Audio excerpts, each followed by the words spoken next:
Now recording. Hello, everyone. Welcome to this IKoK chat. Very nice to have you here, whether you're here with us live or you're joining us in no time, no space and watching this in recorded form. Let me introduce myself. I am Crone Essence Catheris, founder and one of the Crones of the International Coalition of Crones. And I'm very grateful to have each of you here participating. And I want to take this moment to say to each and every one of you, because I know each and every one of you have your own individual sacred work that you do. And I want to say thank you and I honor you for that work. Thank you. I would now like to ask the other two Crones to introduce themselves and say hello. And Kabaha, would you say hello, please? Hello, everyone. I'm Kobaha. I'm an intuitive spiritual facilitator and crystal therapist. I live in Northern Arizona, and I'm very excited to be here tonight. So thank you for joining us. I hope you're going to enjoy the show.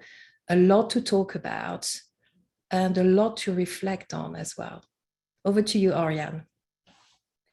Hi, everybody. I'm Ariane, and I'm sitting here in Autumn in Queensland. It's beautiful, and I'm really excited to be here. It's been a while, and we have a lot of things here to discuss and to talk about until then.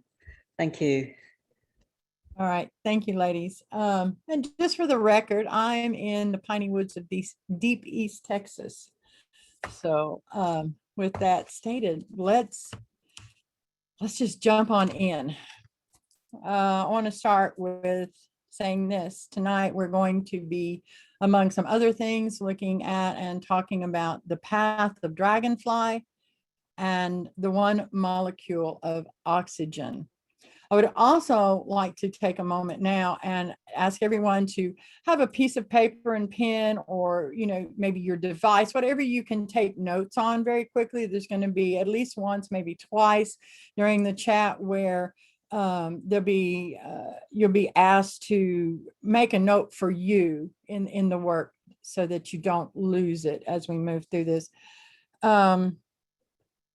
We're here tonight for this chat, and I say tonight because that's what it is where I'm at, to do the sacred work associated with the Planetary Crown Chakra opening. The annual Planetary Crown Chakra opening occurs tonight or today, whatever it is. At this time, we're actually moving. We're very close, literally within hours of it peaking.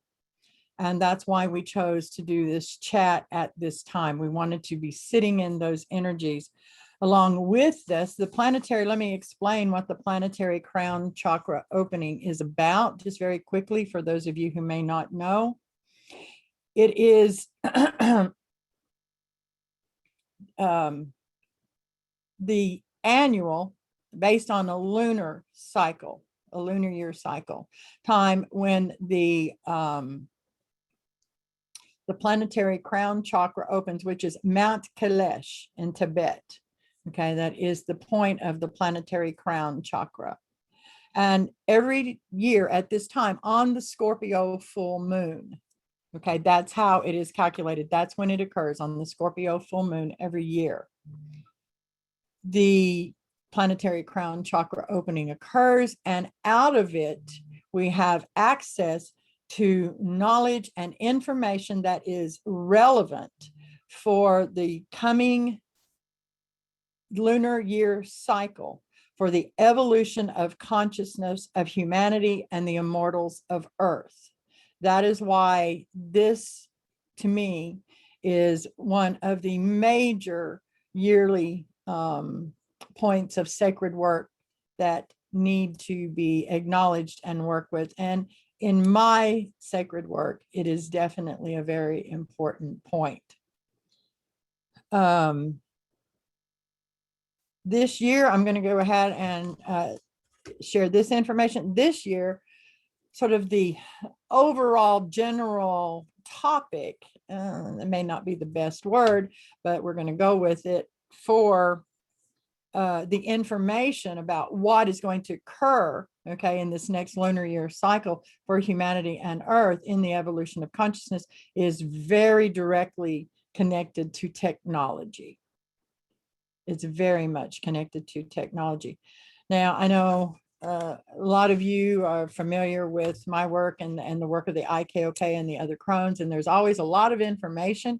There's not going to be so much information this time. I'm going to share just a bit of information. The other two crones have some very important, relevant information and wisdom to share associated with all of this and what's going on for the collective right now as well.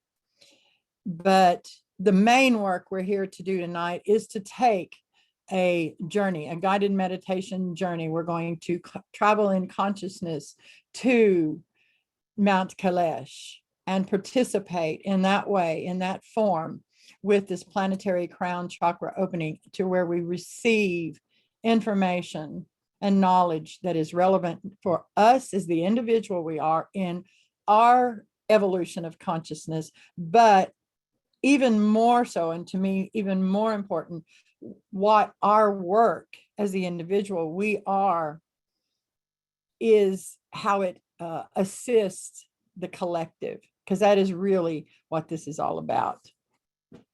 Okay.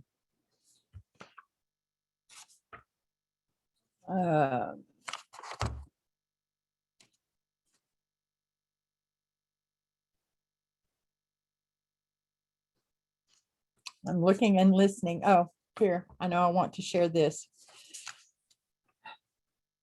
There's a Greek proverb that everyone's probably familiar with. Maybe one of those what you go, oh yeah, I remember hearing that before, but it's not always at the top. But interestingly enough, it has, for me, been around, like showing itself several times, like social media and stuff. And it's very relevant to, I believe, what I just talked about, this planetary crown chakra opening, because of the time cycles we talk about, okay, in the work. And that Greek proverb is, a society grows great when old men plant trees in whose shade they shall never sit.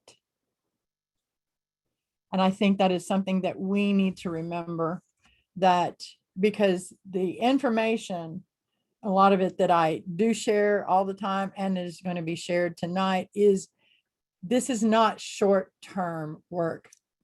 This work that we're here doing at this point in linear time, in this reality system, is not something that's going to be finished in a year, in a decade, in 100 years. We're literally talking there's cycles upon cycles upon cycles, and we're talking decades, centuries, millennia, and beyond.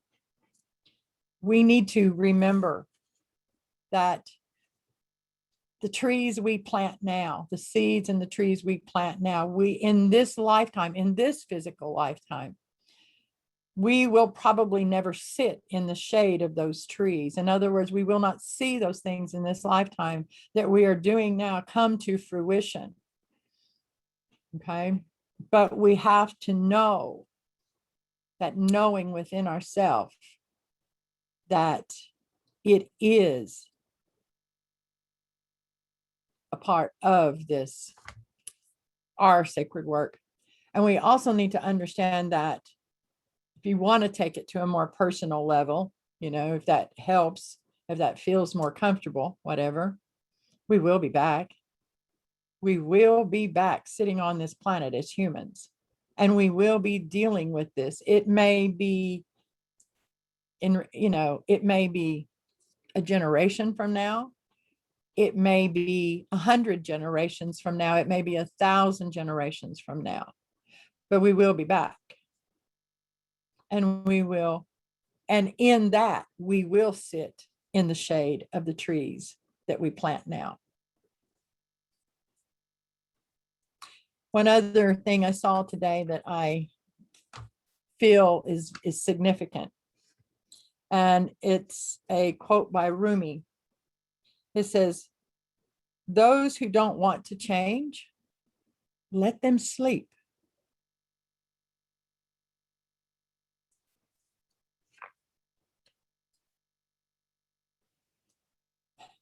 I'm going to read one more thing, and then I'm going to turn this over to Crone Kabaha to share what she has to share this evening.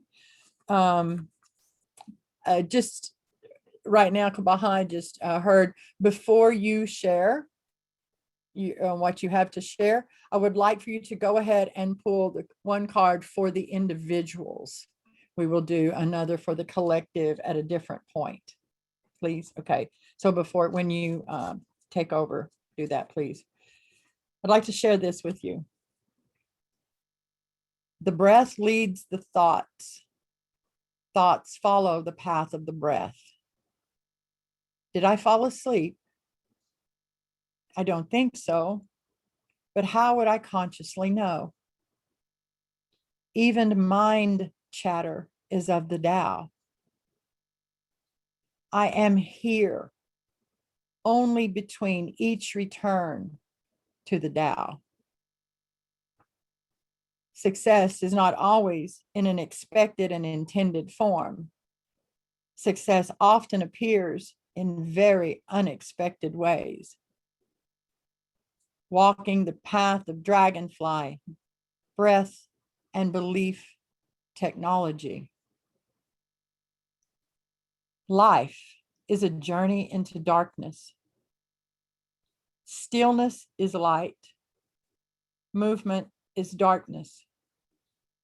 The realm of the Tao is stillness. It is light. The realm of physical manifest form, life on earth as human, is darkness. No wisdom and no attainment. There is nothing to attain. Kabaha. Beautiful, by the way.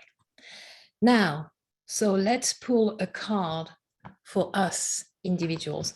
And I selected tonight the Work Your Like Oracle cards by Rebecca Campbell. Here's the deck. So let's see.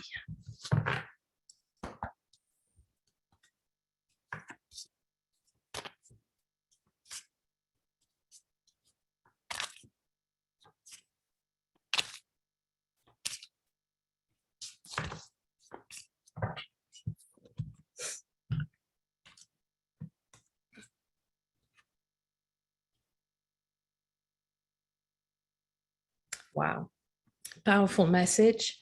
I'm not surprised. I would say the message, the timing is perfect for tonight, full moon and lunar eclipse. Align your life, what is not aligned or needs to change. This is the question here.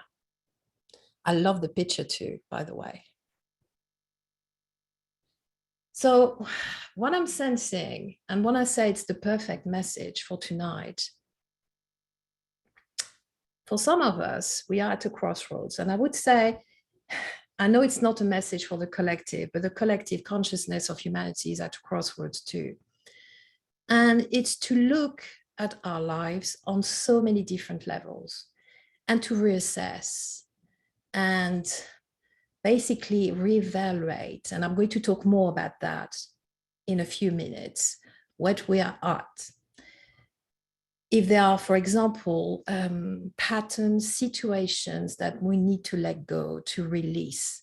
And I can sense there is a message as well, is to go through a process to basically embrace our true, authentic self, our unique way to be, basically. And when I said as well about reevaluating beliefs, for some of us, and I'm one of them, maybe we have outgrown some beliefs and it's time to reassess, reevaluate. So here we go. Here's the card. What is not aligned or needs to change? That's the question for tonight. And I think on a full moon lunar eclipse, this is perfect. So think about this tonight. Now, going back to reevaluating beliefs in general. Well, for the past few weeks, I have been reevaluating my spiritual beliefs. The process has been fascinating, to say the least. There are some questions that can be life-changing if we raise them, contemplate on them, and try to answer them. This, however, can be achieved only if we ask those questions with full honesty. Sometimes asking ourselves the right questions, reevaluating our spiritual beliefs, can do a lot to help us see life from a whole different or higher perspective. I personally feel that reevaluating spiritual beliefs can help people through their spiritual advancement to become a more open-minded and independent thinker. When people decide to stop questioning things, they are taking other people's thoughts as truth and choosing to abandon their ability to think for themselves. Sometimes it is much easier or even more comforting to inherit other people's beliefs and ideas instead of taking the time and thought to come up with our own. We should understand that we need to be more open-minded to other beliefs. Just because we have our own certain beliefs, we cannot discredit anyone else's out of hand. I realize that not all people want to question their most deeply held spiritual beliefs. Even atheists may not want to question why it is they choose to believe what they believe or don't believe. We all have our limits. So if another person is happy with their belief or non-belief, to that I say, good for them. But my belief, my argument at this point in my spiritual journey is questioning and curiosity. For instance, I personally do not identify myself totally with the New Age movement. I suppose you could say that my sentiments and beliefs fall under the heading New Age, though the notion of New Age is what prompted me to reevaluate my spiritual beliefs in the first place. I have tried to unravel why this label has left to me a little uneasy and uncomfortable these days. Don't get me wrong. I was drawn to New Age spirituality because it helped me learn and discover how to heal and transform. The problem is that sometimes the teachings and tools we use on this path of self-discovery serve as a distraction rather than a means of support. I'm talking about spiritual bypassing. Spiritual bypassing involves using spiritual ideas and practices to avoid the inevitable pain and discomfort of real spiritual growth. It involves focusing only on the positive to avoid taking responsibility and looking down on others for being less enlightened. Again, don't get me wrong, I do believe that for the most part, the vast majority of people who identify as spiritual teachers and healers come from a place of genuine care and compassion. My definition of spirituality is about living life without a net, forever surrounded to reality, and meeting each moment with curiosity, wonder, gratitude, justice, humility, and love. We as humans are too creative to limit ourselves to just one spiritual movement. In no way am I trying to imply that any spiritual movement or belief is right or wrong. I'm just stating that by reevaluating your spiritual beliefs, you may find answers that were originally ungraspable to you.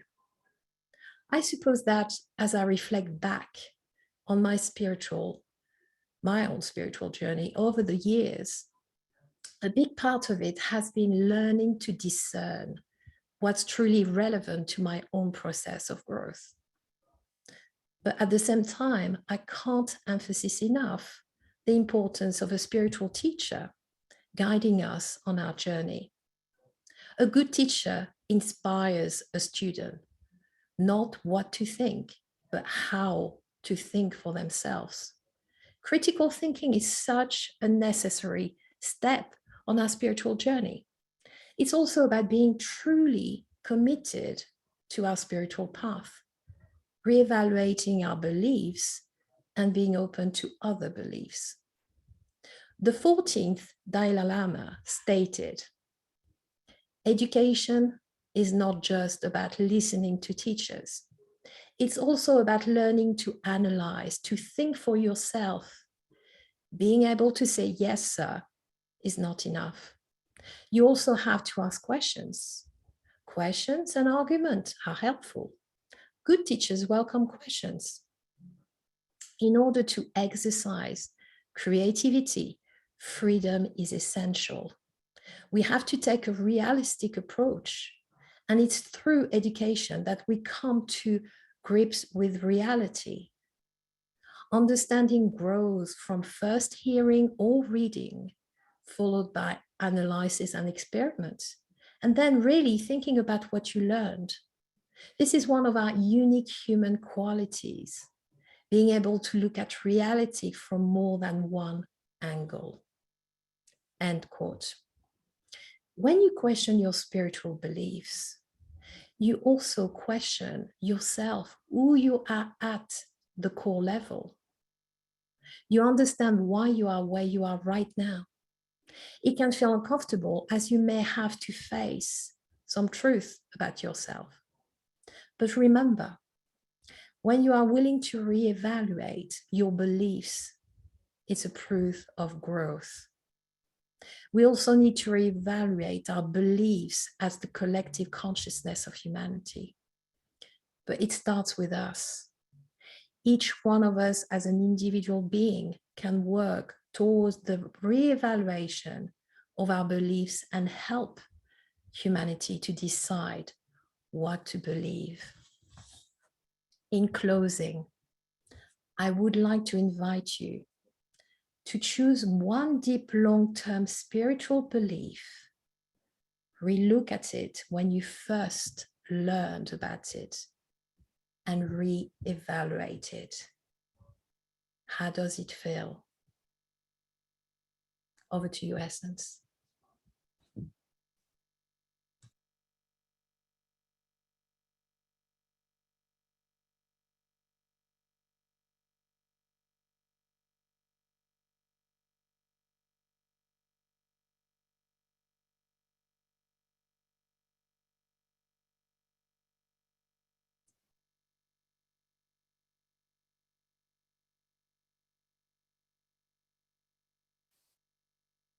Took that extra time there to allow each of you a moment to see what might have come up at what Crone Kobaha just asked, her invitation to take one long-term held, deeply held spiritual belief of yours that needs to be reevaluated or may need to be reevaluated. I'm going to give you just a few more seconds now to really just allow whatever comes to the surface, even though you may not think you need to. Just what is your first thought with that question? What would be if I say, just like, excuse me, Crone Kobaha, will you please read your invitation one last time? And with that, we will remain in silence for about 30 seconds to allow each of you to make a note of what comes up in your thoughts. Sure. Thank you. In closing, I would like to invite you to choose one deep long-term spiritual belief. relook at it when you first learned about it and reevaluate it. How does it feel?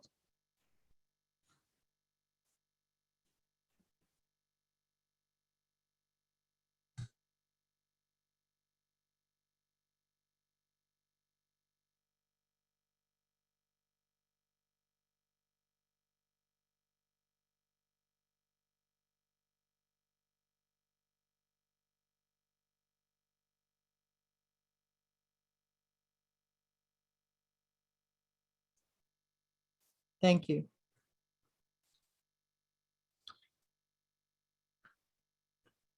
This message that Kronka has just shared is directly related to, very much a part of the necessary work on an individual and collective level that is being brought forward, let's just say brought forth from this year's Planetary Crown Chakra opening. Already there are a lot of people, you all may be some of them, who are starting this process of the reevaluation of their beliefs, especially their spiritual beliefs. I think a lot of people this is happening to, but a lot of people, I think, don't recognize that's what it is. They just know that suddenly, for whatever strange reasons, there's some discomfort that they're feeling with certain things that once fit and were made them comfortable are now not in resonance. And we are creatures of habit. We are creatures of habit. And when something has worked for us for a very long time, we have a tendency to cling to it long past its value. Right now, we're being asked to seriously reevaluate on an individual level, because as Kabaha stated, this is happening in the collective. This is what we are seeing. This is what the last even 2 years, it's longer than that, but we can all clearly see when we stop and look at it from this perspective, that these last 2 years have been a push, you no longer have a choice, humanity. You have to reevaluate. You have to reevaluate your beliefs. You have to reevaluate how you see reality, how you fit in reality, how you work with reality. And just like Kronka said, that begins with us as individuals. And for those of us who consider ourselves awakened, star seeds, light workers, any of these terms that we choose to use to define ourselves, then we are definitely, that's why we are here. We say, okay, I'm here to help. I'm here to help lead. Well, I'm going to say this and then we're going to move on. Holding on to stagnated beliefs or holding on to outdated beliefs stagnates you. And if you are stagnated, that is the energy that you are placing into the collective field.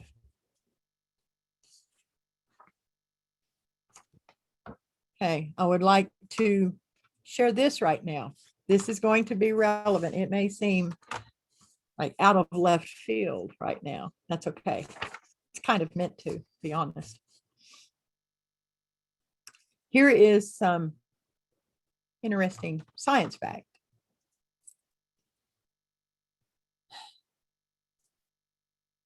In every breath we take, there are approximately 25,000 sextillion molecules of oxygen. That is 25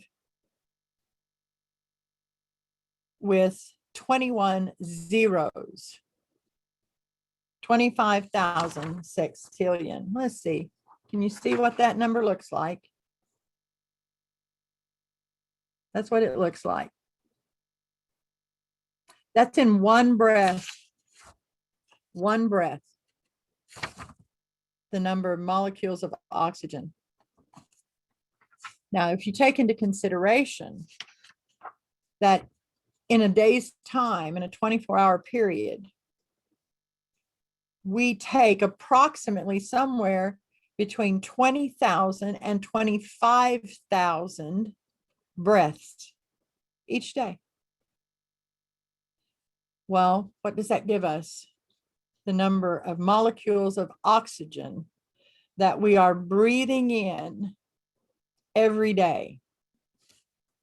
And I'm going to base that on a calculation of the midpoint between 20 and 25,000. So at 23,000 breaths a day, we are breathing in 575,000 septillion molecules of oxygen. That number looks like this. It is 575 with 24 zeros behind it. 575,000 septillion molecules of oxygen each day.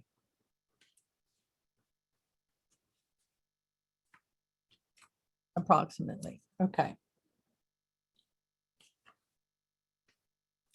Now I'm going to turn this over to Crone Ariane to share what she has to share, and then we'll continue. Hi. At the opening of the Planetary Crown Chakra in 2020, when we went on our journey to Mount Kailash, I received a very simple sentence for the coming year that applied both to me personally and to the collective. That question, what's coming up in the next year? And the answer I got was more of the same. That was the start of COVID, and there was a lot of panic and fear about that situation. It was really just starting to ramp up. And the following year, same question, I received the same answer. More of the same was heading in our direction. This year, I'll be honest, I'm really hoping for something different, because we have reached a point where we can no longer remain in the same energies without imploding. We've reached a point where it's vitally important to look deep into self and decide where we stand in what we believe. We need to reevaluate our beliefs, not just in the spiritual realms, but across all aspects of our lives, both from a personal and a humanitarian level. And I've been shown this quite strongly in the last few weeks. Like many people, I'm going through a period of change and self-reflection. I've withdrawn from society in many ways because I need to work on self. And in that work, one of the things I chose to study is the Tao Te Ching. And I bailed up on the first line of the second chapter, right at the beginning of the book, and I screeched to a halt. Why? Because I wholeheartedly disagreed with the information given there.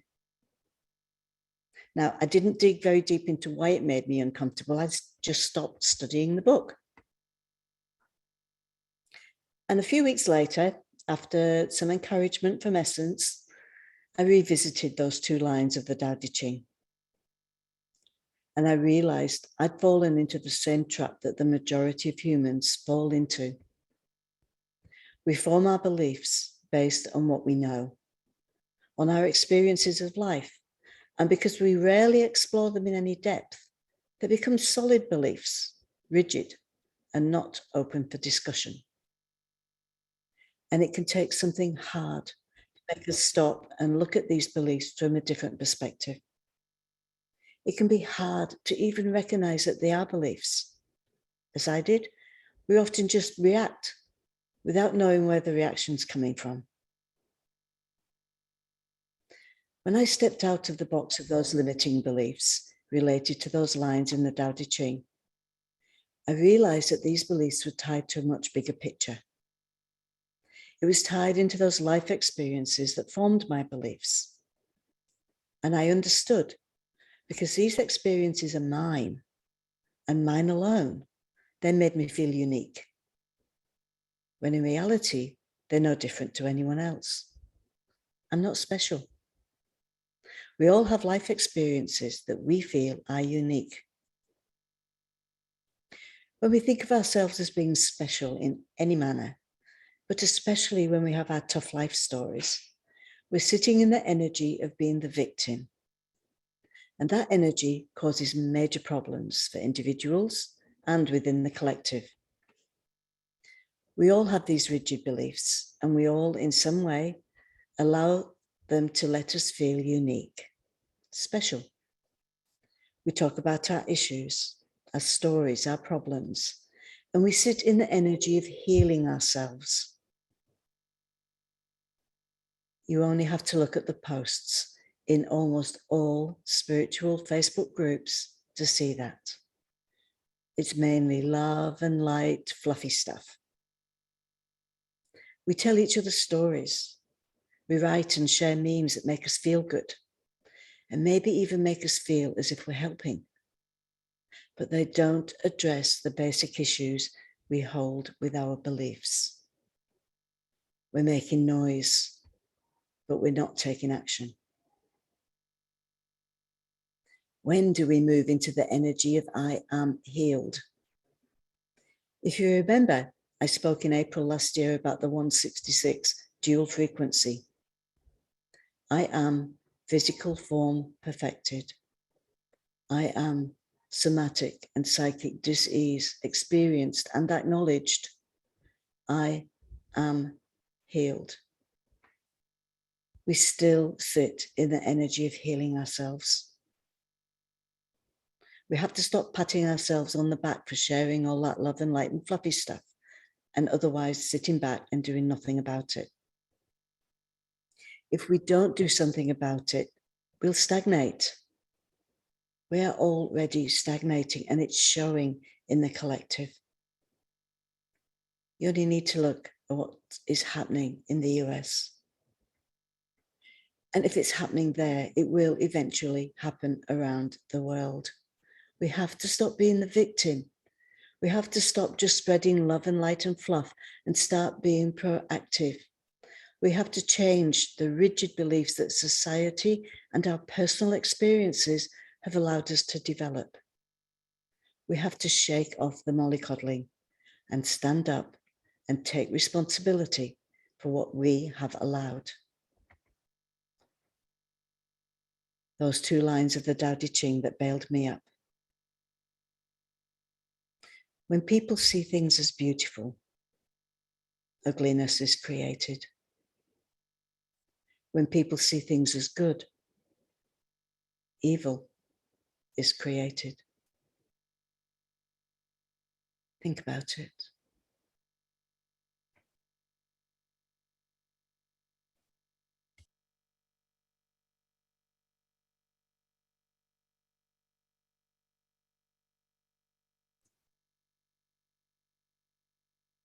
Thank you. Thank you, Ariane.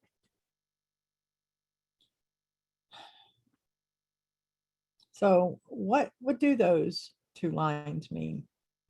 What have, I'll ask you, since this was, your, what have you come to see in a more expanded, now that you have moved past the, I think your term is stuffed you up.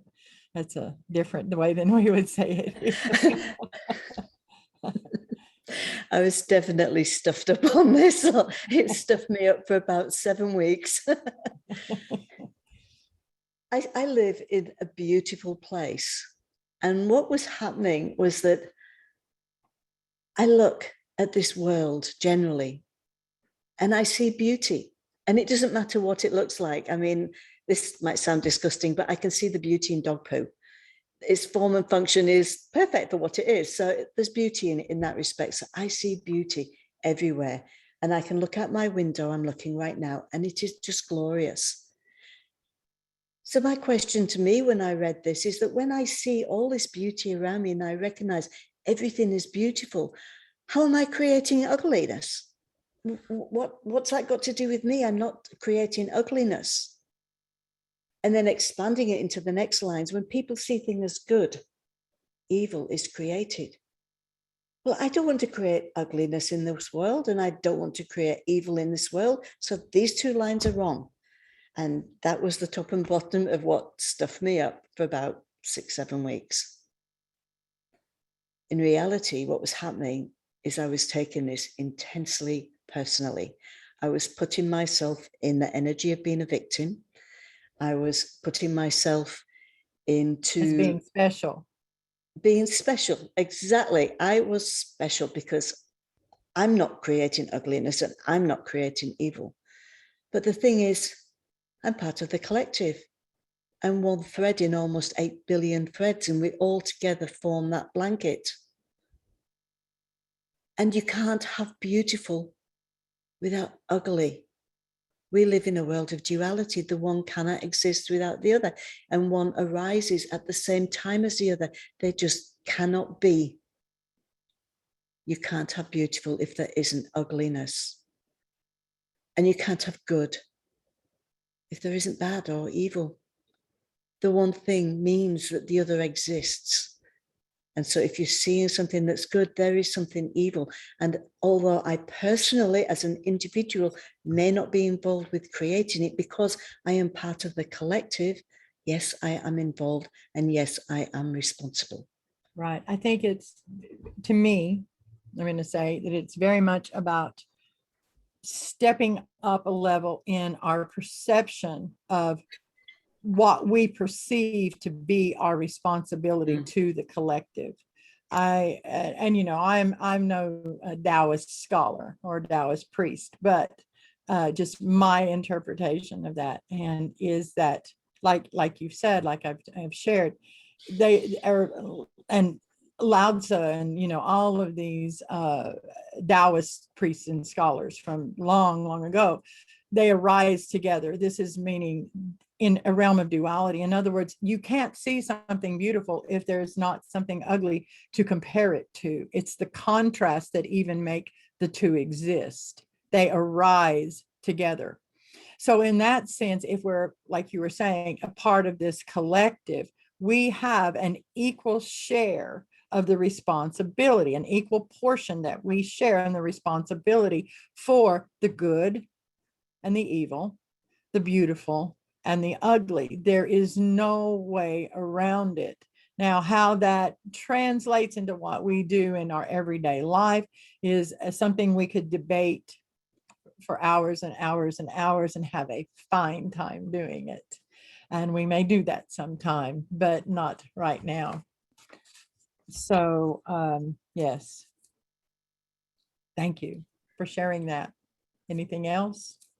I just want to say that if there's something that, like those two words that bail you up in that way, it's not easy to chase as to why you need to change your beliefs, but the rewards of having done that and the growth and the depth of knowledge of self that you can discover makes it well worthwhile. Thank you. Thank you. Very good point. Okay. I'm looking at the time here. I want to really push through this. Okay. Thank you both. Amazing shares. I appreciate it.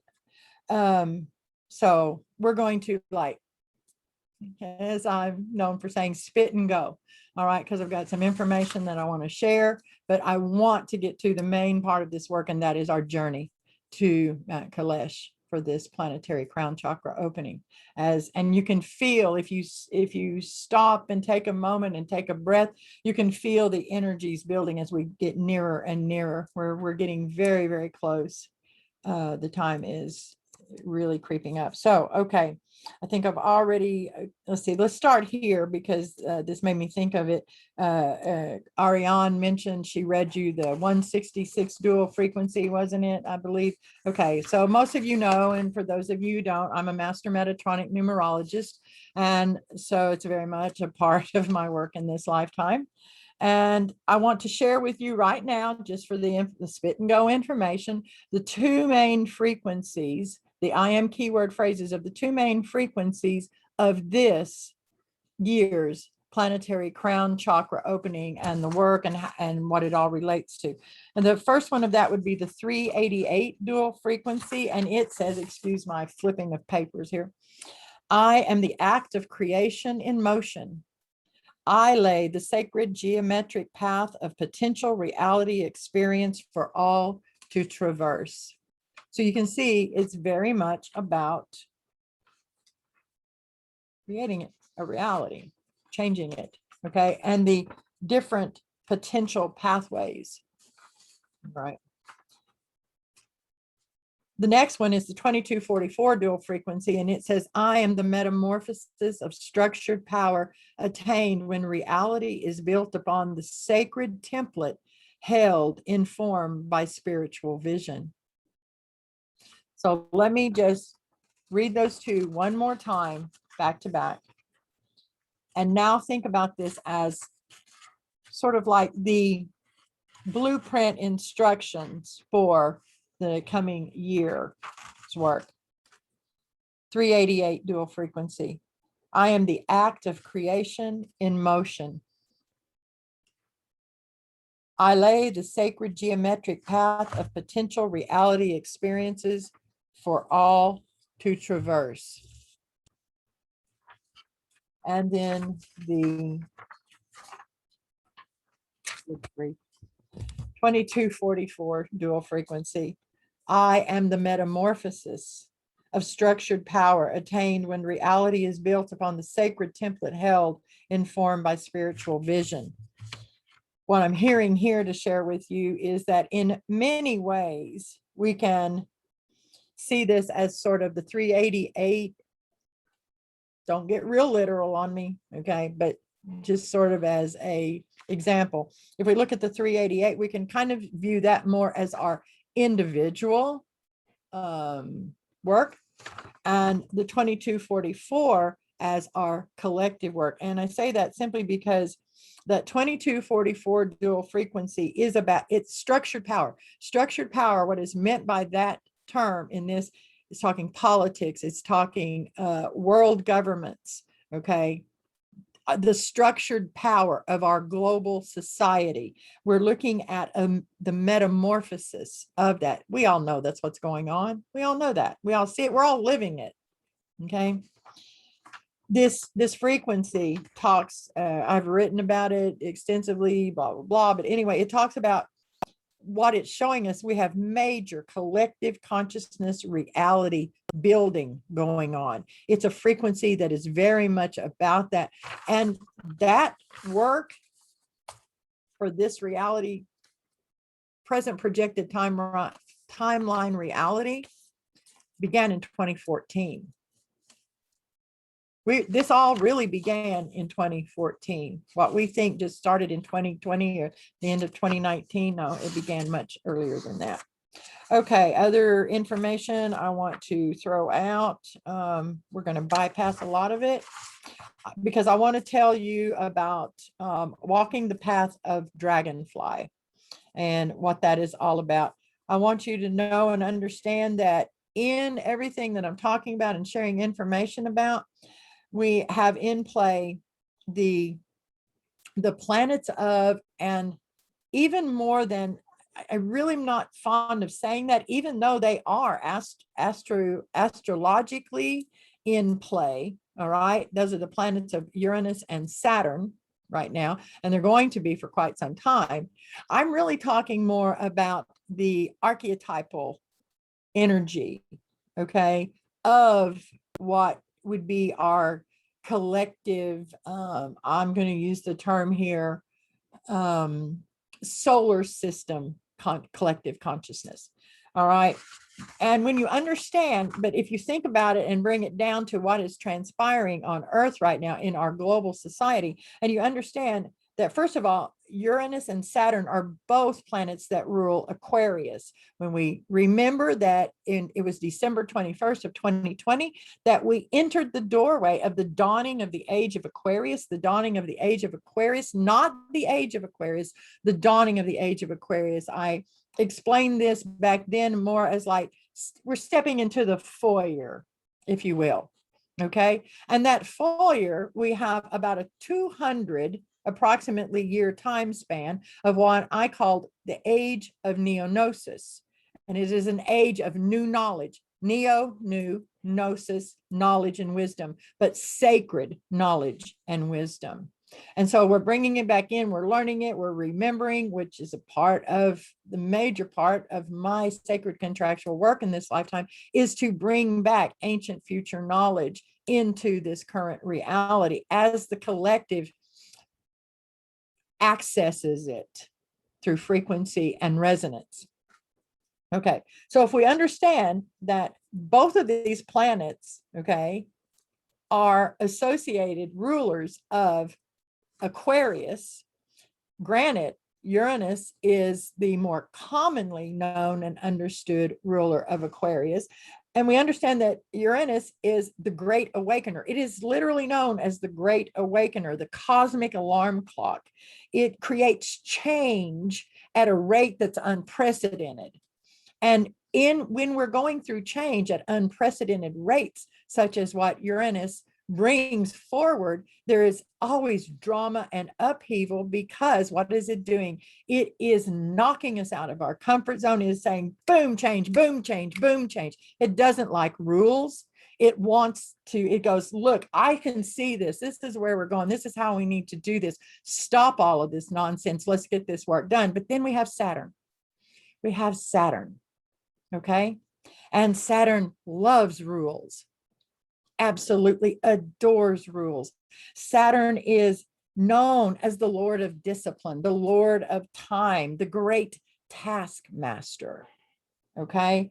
Saturn is about karma, individual karma, collective karma. It is about limitation and structure, but we need to understand what that really means. Limitation and structure is very much an absolute necessity if we are to build that sacred foundation upon which the metamorphosis of the structured power of our reality is going to stand solid. Both of these things, that is what we are experiencing right now on this planet in this reality system. It's not easy. It's not easy as a human. I'm going to go out here and just right now, the one that's eating my lunch personally are the prices of gas. I'm being honest. We're human. It's okay. Allow yourself that. All right. Allow yourself to understand when a person sees beauty, evil or ugliness is created. It's okay. But take responsibility for it.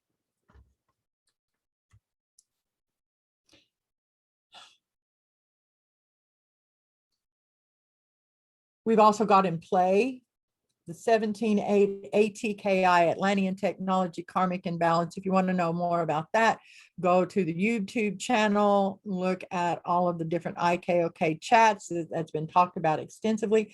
Another thing that's in play, simply stated, the 17.8 ATKI, Atlantean Technology Karmic Imbalance is, it's been brought forward. This too, around 2013, 2014, started being shown to us, and we're being shown, okay, times you're losing time, you're wasting time, you're going to have to eventually, as a collective, because now I'm stating all of this very simply, okay, so we can move forward quickly. As a collective, the collective consciousness of humanity that exists on Earth now as our global society is the same collective consciousness that existed as the consciousness of the great civilization Atlantis. So there again, okay, we can make these correlations, we can understand. We are the reincarnation of Atlantis, to say it simply, all right? And we have our karma, our great Saturn taskmaster has brought forward and said, you have to rebalance this karma. Atlantean Technology Karmic Imbalance was created by the misuse and abuse of sacred technology and mundane technology. But see, therein lies the dichotomy and really the oxymoron, because all technology is sacred. I shared I'm just going with the flow and letting it. Anyone that's familiar with my work knows this is how I go. Okay. I shared a reel recently with a message on it, and it says, oh, come back here, come back here, come back here. It says, spirituality is a sacred science. Do not turn it into a mundane superstition. Not trying to sound judgmental, but just being point blank, which I'm very well known for.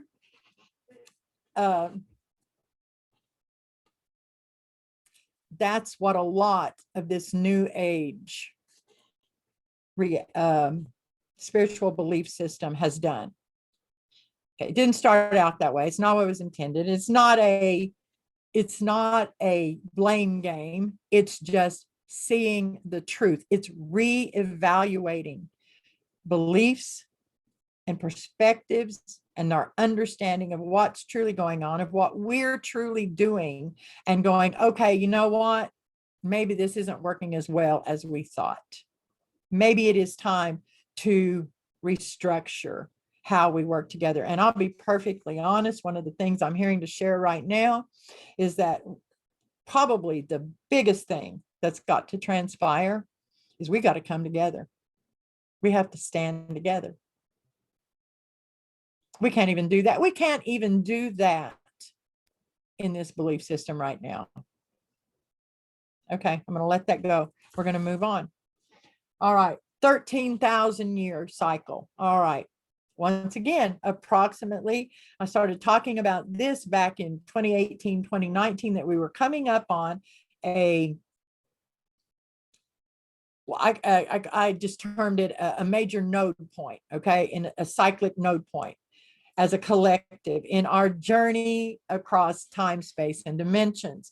And that is one that is telling us that we as a collective have a decision to make about which reality timeline we're going to choose to travel down for the next 13,000 plus years.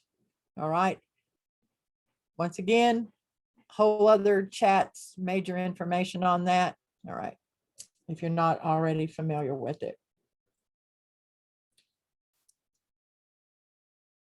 Right now, we can see you would have to be really, and the image they're showing me, an ostrich with your head in the sand, as they say, to not see where this collective, what timeline we're on and where it's headed.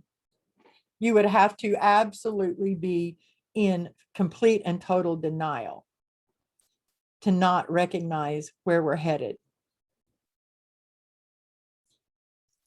Our work that we incarnated into this lifetime to be a part of is assisting in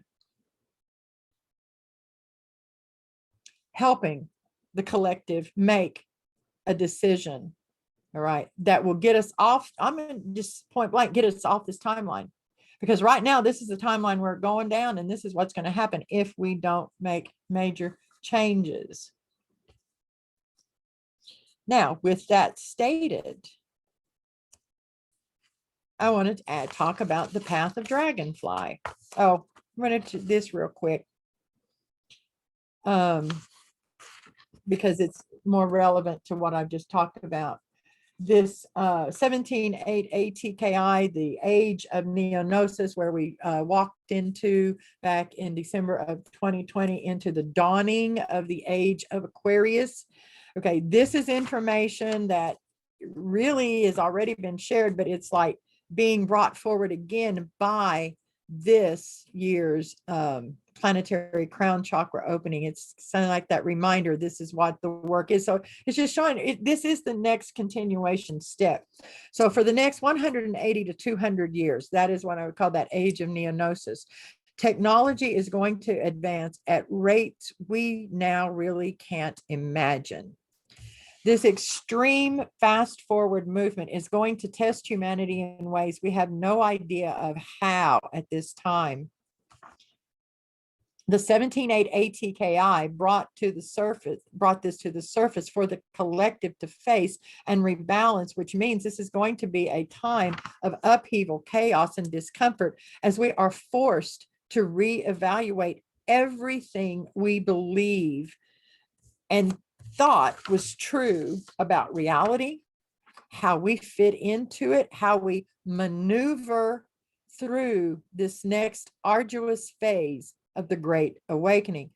And I stress the word maneuver because that is part of Dragonfly's message. We're really running out of time.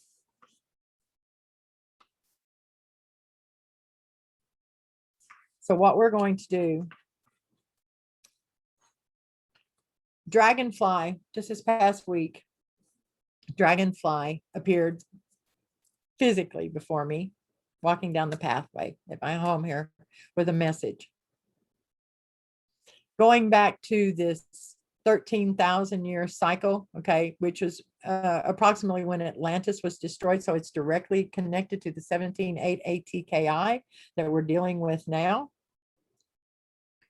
Like I said, what caused what we term the fall of Atlantis was the abuse of technology, sacred technology. That is why we as a collective now, all right, have such a fear of technology, and we're still abusing it across the board, so many different ways. Not going into that. But that's where it comes from. That's where it comes from. We've got to get over that. If we're going forward off of this timeline reality, it is a big major factor in what is keeping us as a collective, as a global society, on this timeline that we're currently on, which, just for the record, I'm not going into all the details of to why, but just so that you know for future reference, I call this timeline that we're on HDR. And it's our fear of technology. It's our fear of technology. That is our biggest stumbling block right now. And that is why this year's Planetary Crown Chakra opening, remember, the information that comes out of this every year is information that is necessary and shows us like what we need to know and what the best things that we can do to assist, because this is the information about what is going to transpire to escalate the evolution of consciousness of humanity and the immortals of Earth. Dragonfly came to me. I'm not going into all the details because it's a great story, but I will share it another time, and I'll tell you how and when I'll be sharing that another time here in just a bit. But we have got, starting tonight, right now, with this Planetary Crown Chakra opening. Let me find that. We are starting a 34-year journey down the path of Dragonfly, if you choose. And it is a path. Dragonfly is here to state it simply. Dragonfly has appeared and is here to help us maneuver around the veils of illusion of our reality, that it's going to be necessary that we do in a very specific way over the next 34 years to when we come to that final point, more or less, okay, right there at that end of that time that I talked about back 2018, 2019, whenever it was, of when the finalization of the collective reality timeline that we're going to choose will be made. Dragonfly is here to help us through this next phase of that. So here's his message. This is about the last thing that I can think of that I'm going to share before we move into our journey. let's see, the dragonfly, first of all, was green and black. It was a green and black dragonfly. So what does that tell us alone? That alone tells us the green, that is the heart. The black is the void. The green is the movement. And the black is the stillness. The movement is the yang, and the stillness is the yin. The path of the dragonfly is the path of maneuvering around and through the illusion by not disturbing the illusion. There was a message that said, do not disturb the illusion. I shared a message here. It was I'm big on memes and reels. They're easy, they're quick, and they put out, something for people to think about and look at. It is, and this has been a while back, it is not broken. There is nothing to fix. Dragonfly brought that back up. He said, do not disturb the illusion. It is not broken. There is nothing to fix. There is only to maintain equilibrium. And to do this, we must maneuver around the veils of illusion gently in a very specific process. So Dragonfly says, follow me, walk the path. I will show you how to maneuver around the veils of illusion safely to the end of this phase of your collective journey. There, I will land and stand beside you as you, the collective of humanity, gather your strength and courage and take your first step upon the path of your new collective reality.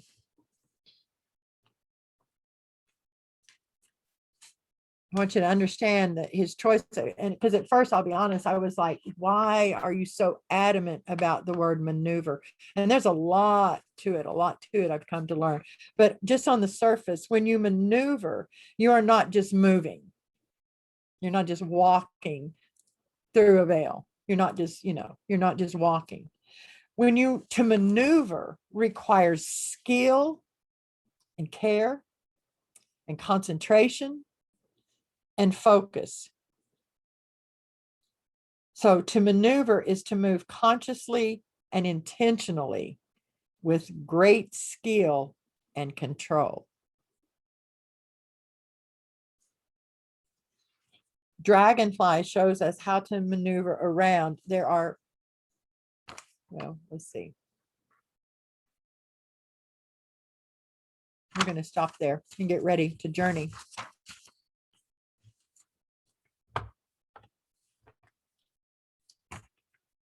So with that stated, anything else, Ariane or Kabaha, that you want to add here before okay, I'm going to go ahead and lock the meeting since we're moving into journey. And I'm going to turn my lights down. I'm going to ask that everyone do have that your devices, whatever it's pen, paper, device, whatever, for just your note when we come out of this journey. So give me just a moment. Let's see how we want to do this.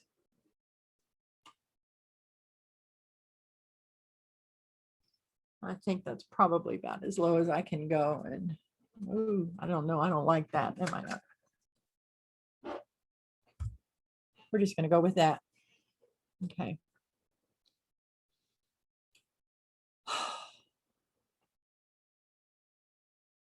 Please find a comfortable position. Begin relaxing. I'm sorry, Spirit has a sense of here. We are climbing altitude reaching 22,000 feet.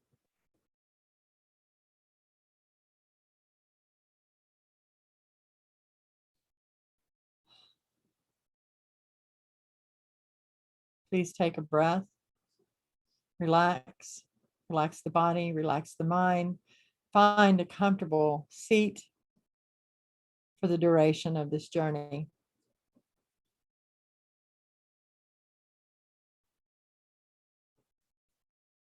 Once again, as a reminder, in each and every breath that we take, there are approximately 25,000 sextillion molecules of oxygen. And in a 24-hour period, that means we take in approximately 575,000 septillion molecules of oxygen.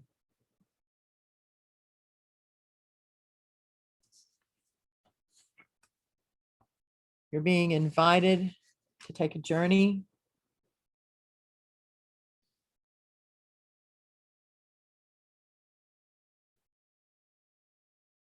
to where your current reality meets the expanded reality of the cosmos. You're being invited to take a journey where your physical reality meets the reality of the Nagyan, the immortals.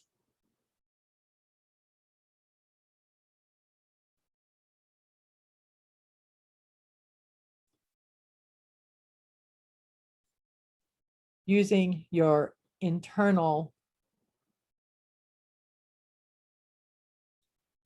homing device mechanism, I would like for you to turn your consciousness now to face in the direction of the sacred mountain of Mount Kailash in Tibet, the point of the planetary crown chakra of Earth.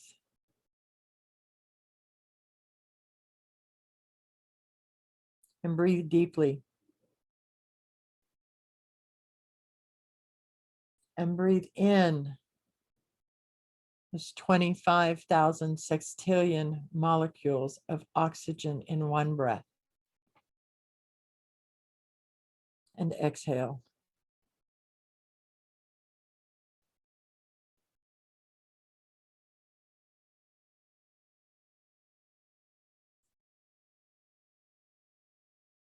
As you continue to breathe deeply,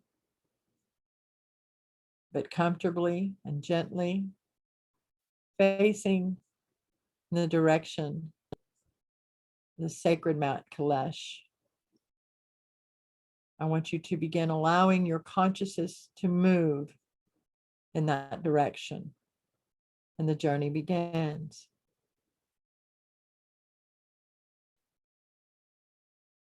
Gliding through the atmosphere of Earth,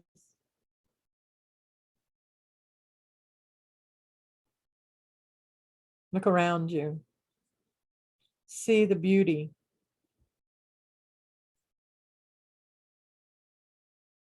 and know that in that beauty, ugliness exists as well. And another breath. And with each breath, you move closer to Mount Kailash. And again, gliding through the atmosphere of Earth, moving like a gentle cloud across the sky toward the sacred destination. And you see the darkness of space and the points of light. And each of those points of light is a point of light in one breath of the cosmos. Continue your movement toward Mount Kailash.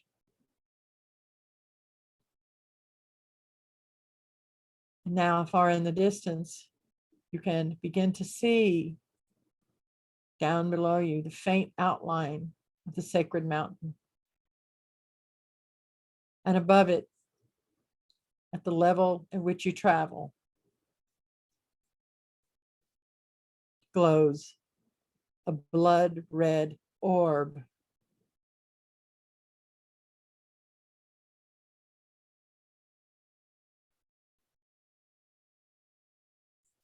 The blood red orb of the total eclipse, lunar eclipse of the Scorpio full moon.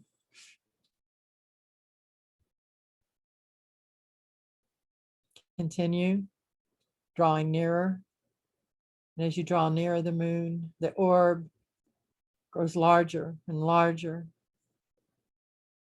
You can see more detail, and you begin to feel the energy radiating.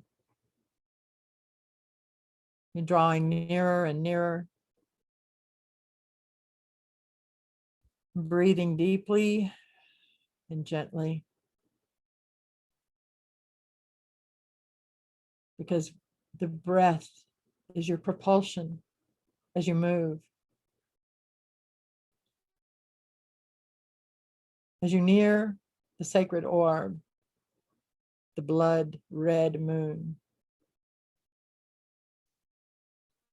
you see before you opening a doorway. Continue toward that doorway.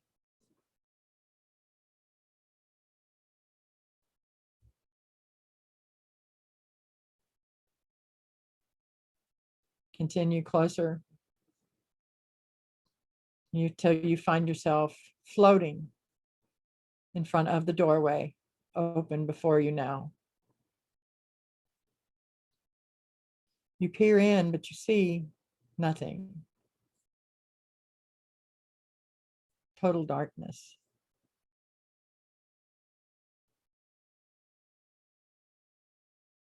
But you hold no fear.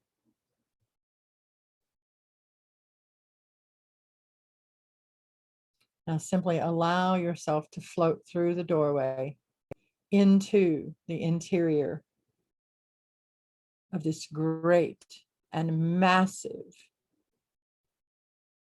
starship.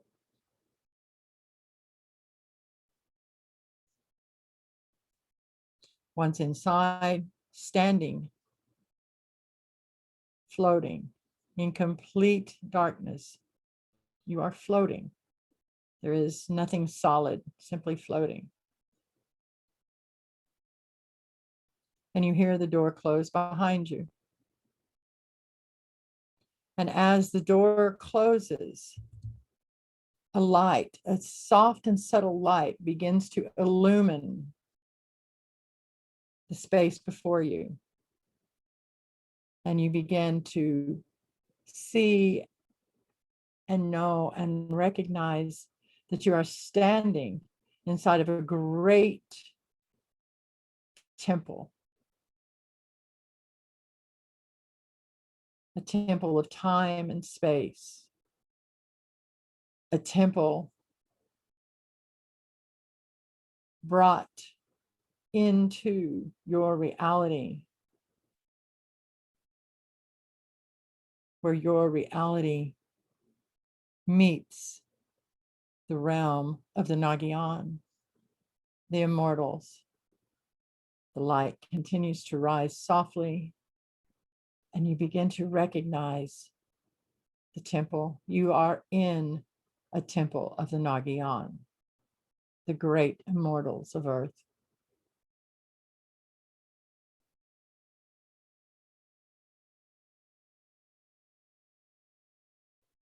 There's quiet stillness.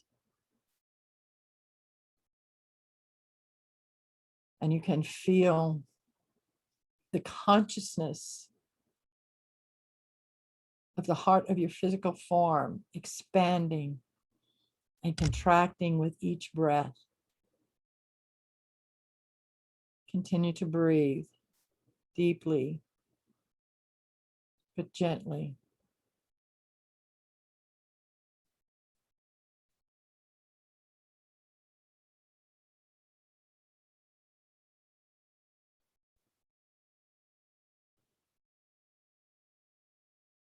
You now recognize that there are an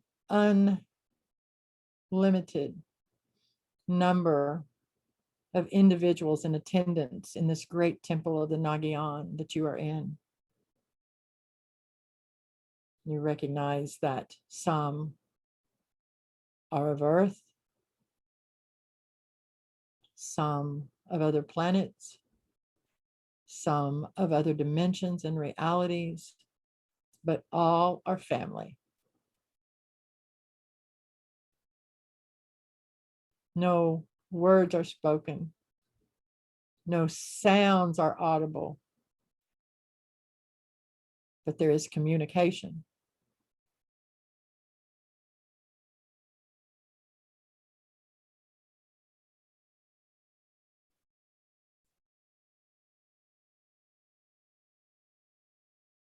As you float in the temple of the Nagyan, appearing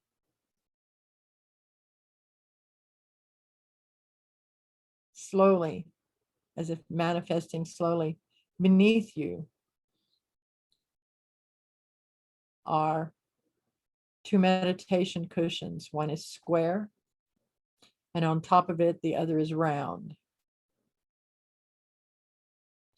And you find yourself in the lotus position, seated on the top of these meditation cushions.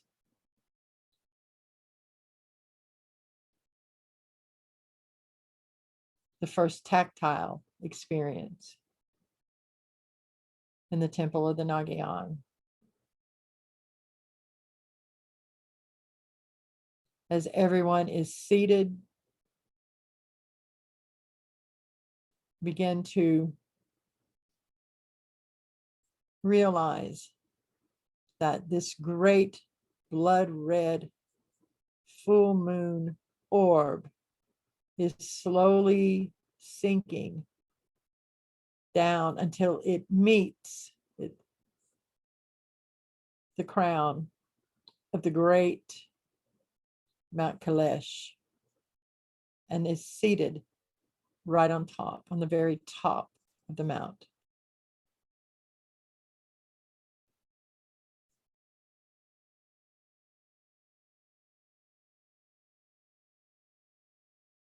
As the starship docks in the very bottom, where it connects with the great Mount Kailash,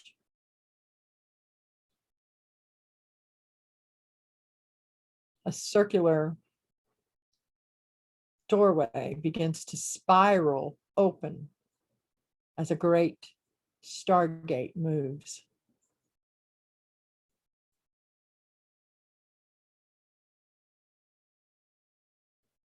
Maintain your meditation posture.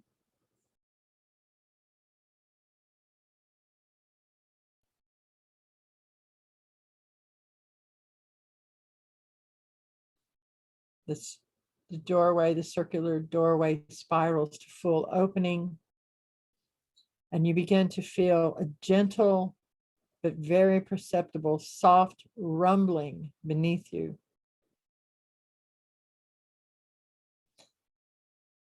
It is the breath of the great Mount Kailash beginning to exhale and rise into the temple of the Nagyan.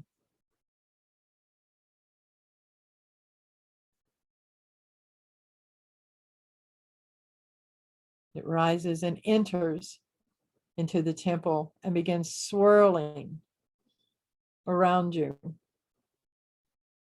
through you, over you, under you. You become one with the breath of the Nagyan and the great consciousness of the Mount Kailash.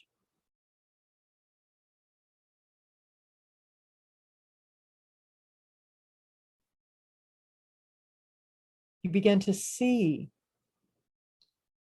untold numbers of orbs of oxygen, molecules of oxygen, whose numbers cannot be counted, for it is the breath of the Nagayan.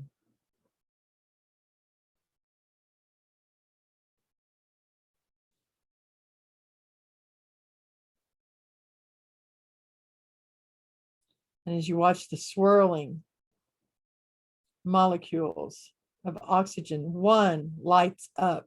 It may be right in front of you. It may be at a great distance, but it lights up. And you know it is for you. Now consciously and slowly breathe in. And with every inhale, you pull this one light molecule of oxygen toward you until it becomes closer and closer to your form of consciousness, until it floats right in front of you at your third eye. Look at it. Recognize it.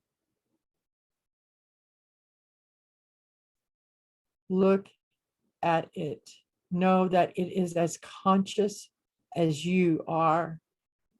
This one molecule of oxygen, the breath of the Nagayan and the great Mount Kailash in the temple of the Nagayan.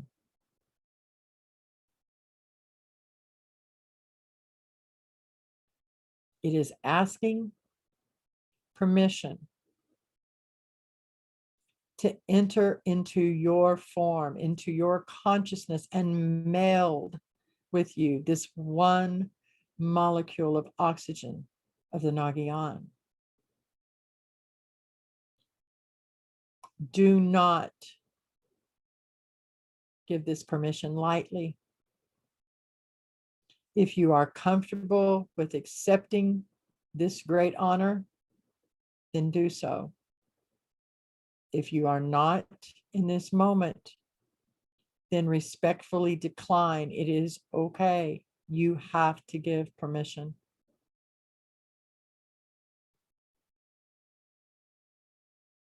Make your decision.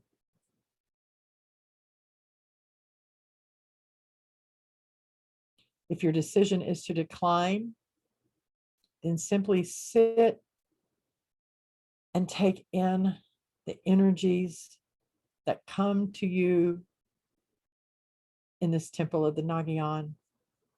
But if you have accepted, then the melding begins. And the molecule of oxygen of the Nagayan and the great Mount Kailash now moves up over your crown chakra.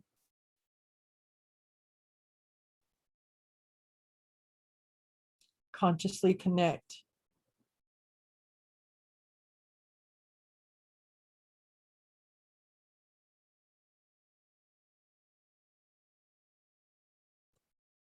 Going to take 3 deep and slow sacred breaths. 1 in, and then release them slowly. And on the 3rd inhale, this molecule of oxygen of the Nagayan is going to enter into your form through your crown chakra. And when it does, I want you to watch it as it travels through your physical form, through the consciousness of your physical form, and till it finds the place that it's going to land and meld and release its energy into you. And you meld together. Make note of that point. Begin your 3 breaths now. Inhale.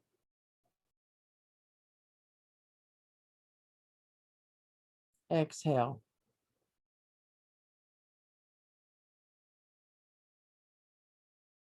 Inhale.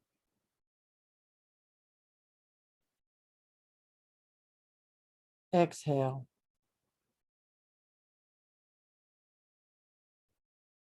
Inhale, and the melding begins.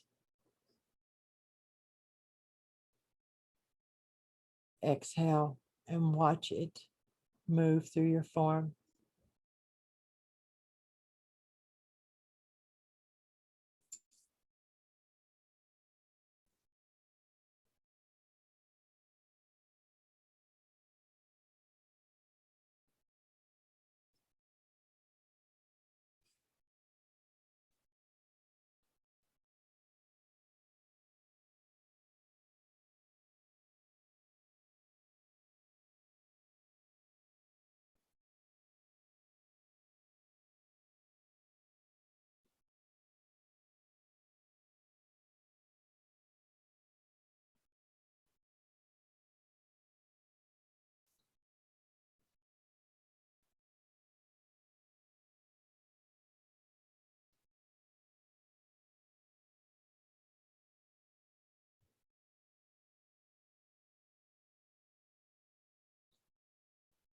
Melding is complete.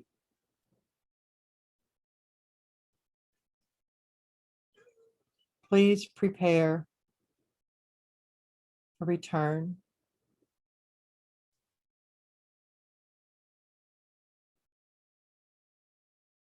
Make any final adjustments to your consciousness that you feel are necessary to leave the temple of the Nagyan. As you do so, the meditation cushions simply disappear.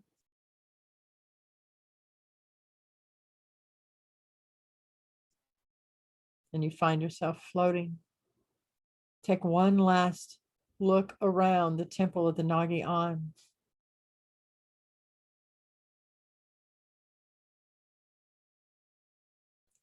Now please simply turn 180 degrees to face the temple walls and begin moving toward them. And the doorway will open, allowing you to exit.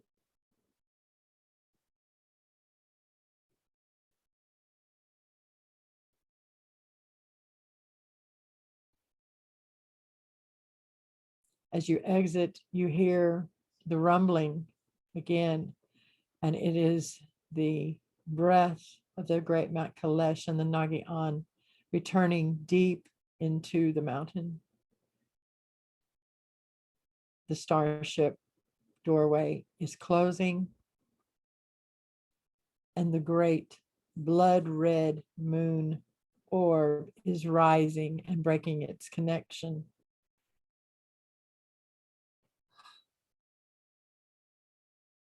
To Mount Kailash.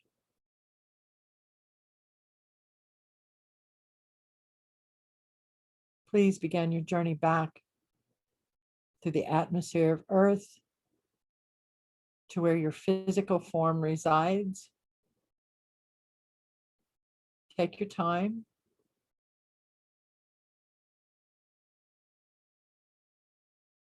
Re-enter your physical form gently and slowly. Begin moving your fingers, toes.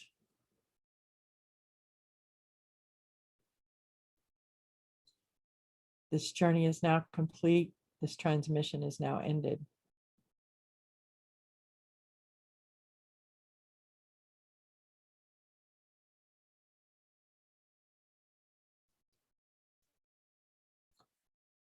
Before the silence is broken, please take a moment to write down any quick notes that you need to bring back with you. I will give you just a few moments for that.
Kara unche. Jane hegai. Huakai ani. I am the ancient future immortal birthing the genesis of sacred lands. Kara unche.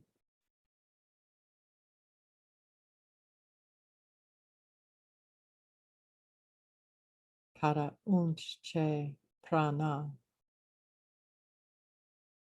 I am the ancient future breath of life.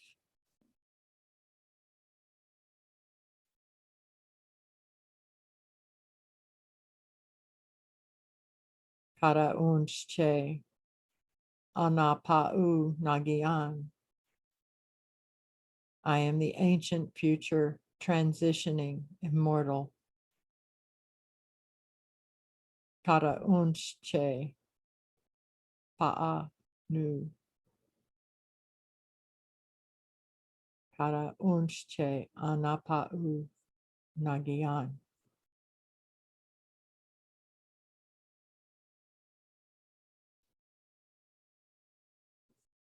Let it be said, I, Crone Essence Catheris, we, the crones of the IKoK, hold no answers that can be considered 100%. Nothing finalized. What we do hold are perspectives and possibilities. What we share, the information we share, the teachings we share, once shared, become potentials.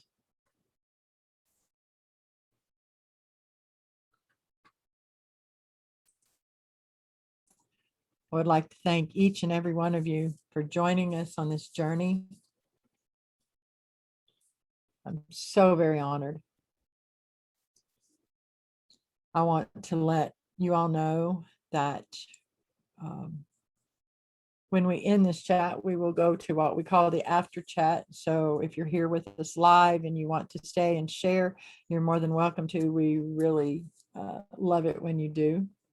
I also want to let you all know that I have made a decision that beginning most likely on the 4th of June, I'm going to begin holding monthly, I don't even know what to call them. I'm going to call them mini seminars in this moment, where I will share knowledge and information of the work that I do. There will also be times where I will share information for the individuals, as in Akashic information that comes through. All of these will be spontaneous knowledge and information shared. They will not be recorded. They will not be put on YouTube. You will have to attend them live if you're interested. There will be a minimal fee, but I hope that a lot of you will join me in this. It's just one way of continuing the work. I used to have the time to share and write lots of information and knowledge and share it all out, and I simply do not have that time. So I'm having to adjust the way that I share information and knowledge as related to my work. So I appreciate that. I appreciate each and every one of you. So I want to go ahead at this time and ask the other two crones to say goodbye. And then we will finish this recording and head into the after chat. Thank you again. It's been my honor and my privilege. Ariane. Thank you. I'm busy sort of waving to Kobaha saying, go on, you go first. It's been an amazing journey. That meditation has left me with a lot of things to digest, as I'm sure it has everybody else. So until next time, Gaishain. Yes, I agree with Oriane. What a journey. Amazing sensations and information. And I would like to thank you all for joining us tonight. And until next time, bye for now. All right. Thank you all. Okay. I will see you all momentarily in the after chat as soon as I find the stop record button. Bye, everyone.